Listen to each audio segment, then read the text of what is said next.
আমি ভুলটা কি করেছিলাম যে সে আমার সঙ্গে এভাবে করলো? কি হয়েছে কি? আমার একটু ঘুম থেকে উঠতে দেরি হয়েছে, তো সে আমাকে গালি দিয়ে উঠাবে নাকি? সে আমাকে গালি দিল কেন? তোকে গালি কে দিয়েছে বলবি তো, না বললে কিভাবে বুঝতে পারবো? ওই যে আমার রুমে থাকে যে ছেলেটা, আমার একটু ঘুম থেকে উঠতে দেরি হয়েছে, সে আমাকে গাল দিয়ে উঠাইছে। এবং কি আর একটু ঘুমিয়ে গেছে, সে আমার উপর জল ঢেলে দিছে। আমার কাপড় শেষ এবং কি আমার বিছনাও শেষ হয়ে গেল।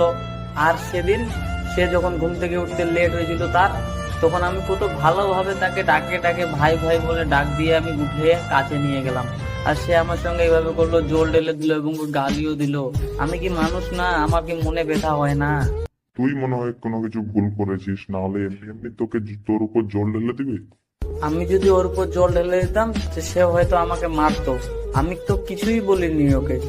আমার না নিজের উপরই ঘৃণা, আমি যে কেন এরকম, শালা মানুষকে কিছু বলতেই পারি না।